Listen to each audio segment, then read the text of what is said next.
శ్రీకాకుళం జిల్లాలో మాజీ సీఎం జగన్ టూర్పై మంత్రి కొల్లు రవీంద్ర తీవ్ర స్థాయిలో విమర్శలు గుప్పించారు. పరామర్శల పేరుతో కుళ్ళు రాజకీయాలకు పాల్పడుతున్నారని ఆరోపించారు. పరామర్శ పేరుతో గంజాయి బ్యాచ్ను పోగేసి ప్రదర్శనలు చేయడం అవసరమా అని జగన్ను ప్రశ్నించారు. ఓ యాదవ యువకుడి మృతి కేసులో నిందితుడిగా ఉన్న మాజీ మంత్రి సీదిరి అప్పలరాజును జైలులో ములాఖత్ పేరుతో పరామర్శించడం సిగ్గుచేటని అన్నారు. మృతుడి కుటుంబాన్ని పరామర్శించకుండా నిందితులను కలవడం ప్రజలు గమనిస్తున్నారని అన్నారు.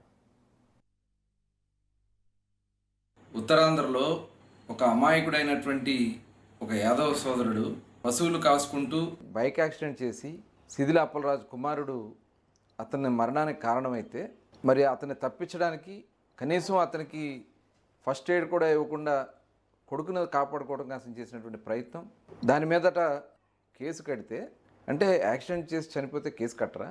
మరి యాక్సిడెంట్ చేసినటువంటి వ్యక్తిని తప్పించాలని ప్రయత్నం చేసిన సిదిలి అప్పలరాజు మీద కేసు కట్టరా? అంటే సామాన్యుడికి ఒక న్యాయం, జగన్మోహన్ రెడ్డి గారు చెప్పినటువంటి వ్యక్తులకు ఒక న్యాయమా?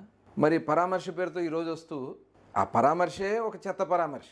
అక్కడ ఉన్నటువంటి డ్యూటీలో ఉన్నటువంటి ఆడబిడ్డను పట్టుకుని ఆడబిడ్డని అవమానపరిచినటువంటి విధానం.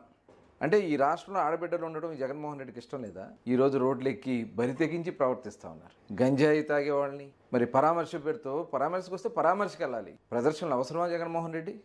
రోడ్ల మీద మరి అలగా జనాన్ని తీసుకొచ్చి గంజాయి బ్యాచ్ని తీసుకొచ్చి యువతనంతా చెడగొట్టి వాళ్ళని రోడ్ల మీద ఎక్కించి నాటకాలు ఆడుతూ ఉన్నారే. 5 గంటలకి మీరు అక్కడికి వెళ్లకుండా కావాలని ఉద్దేశపూర్వకంగా మరి అక్కడికి చేరకుండా మీరు చేసినటువంటి ప్రయత్నం, ఇంకా పైగా అది ప్రభుత్వం మీద వేయాలని ప్రయత్నం చేయటం.